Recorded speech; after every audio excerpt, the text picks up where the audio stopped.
দুর্নীতিবাজ আওয়ামী লীগকে ক্ষমতায় বসাতে একটি মহল পায়তারা করছে ভারত উল্লেখ করে বিএনপি চেয়ারপারসনের উপদেষ্টা আব্দুস সালাম বলেছেন, এই দেশের জনগণ আর আওয়ামী লীগের ক্ষমতায় দেখতে চায় না। কৃষিবিদদের উদ্যোগে রাজধানীর জিগাতলায় কৃষক থেকে সরাসরি ভোক্তা পর্যায়ে ন্যায্য মূল্যে নিত্য প্রয়োজনীয় বিক্রির দোকান উদ্বোধনী অনুষ্ঠানে এসব কথা বলেন তিনি। দুর্নীতিবাজদের নিয়ে উপদেষ্টাদের বক্তব্যের সমালোচনা করে বিএনপির এই নেতা জানিয়েছেন, অন্তর্বর্তী সরকার চোর ডাকাত ধরতে চায় না।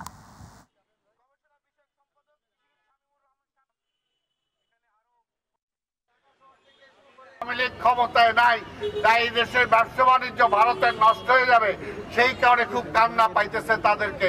আবার হাসিনারে কিভাবে আনানো যায়? এই দেশের মানুষ হাসিনার আওয়ামী লীগকে কখনো ক্ষমতা আসতে দেবে না। যারা এই দেশের স্বাধীনতায় বিশ্বাস করে না, মানুষের মৌলিক অধিকারে বিশ্বাস করে না, যারা এই দেশটাকে বিদেশের বাজার বানাইতে চায়, তাদের এই দেশে কোনো ঠাঁই নাই।